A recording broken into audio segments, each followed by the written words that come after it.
Brought you by UTL solar 78,000కు subsidy పొందండి. సబ్సిడీతో UTL on grid solar system ను ఇన్స్టాల్ చేసుకోండి.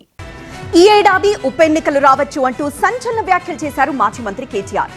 పార్టీ ఫిరాయించిన ఎమ్మెల్యేలపై బీఆర్ఎస్ యాక్షన్ ప్లాన్ ఎలా ఉండబోతుంది అని వివరించారు. మీడియా చిట్ చాట్ లో మాజీ మంత్రి కేటీఆర్ కీలక వ్యాఖ్యలు చేశారు. పార్టీ మారిన ఎమ్మెల్యేలపై సంక్రాంతి తర్వాత సుప్రీంకోర్టుకు వెళ్తామని, పార్టీ ఫిరాయించిన ఎమ్మెల్యేల నియోజకవర్గాల్లో ఈ ఏడాది ఉప ఎన్నికలు రావచ్చన్నారు కేటీఆర్. రైతు భరోసాతో రేవంత్ సర్కార్ పై ప్రజల్లో తిరుగుబాటు రాబోతుందని, రైతు భరోసా కొందరికే ఇచ్చే ప్రయత్నం జరుగుతుందని ఆరోపించారు. రైతులకి సెల్ఫ్ డిక్లరేషన్ ఎందుకని ప్రశ్నించారు.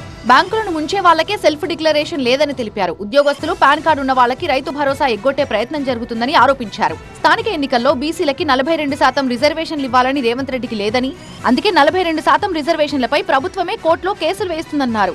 ఇక RRR కాంట్రాక్టులలో 12,000 కోట్ల అవినీతి జరుగుతుందన్నారు. బడా కాంట్రాక్టర్ల నుంచి కాంగ్రెస్ నాయకులు 1,000 కోట్లు వసూలు చేసి ఢిల్లీకి పంపుతున్నారని కేటీఆర్ ఆరోపించారు. 1,38,000 కోట్ల అప్పులో 1,000 కోట్ల రూపాయలు ఢిల్లీకి పోతున్నాయన్నారు. ఖాజాగూడలో ఉన్న పేదలను రోడ్డుపై పడేశారని మండిపడ్డారు. ఇందిరమ్మ రాజ్యం అంటే ఇదేనా అని ప్రశ్నించారు. ఈ విషయంలో ఇప్పటికే సుప్రీంకోర్టు నుంచి ముఖ్యమంత్రికి తిట్లు పడ్డాయన్నారు. ఇక పార్టీ కార్యక్రమాలపై స్పందిస్తూ ప్రస్తుతం తమ పాత్ర తాము పోషిస్తున్నామని, కేసీఆర్ ప్రజల్లోకి ఎప్పుడు రావాలో అప్పుడే వస్తారని తెలిపారు KTR. Brought you by UTL solar 78,000కు సబ్సిడీ పొందండి. సబ్సిడీతో UTL on grid solar system ను ఇన్స్టాల్ చేసుకోండి.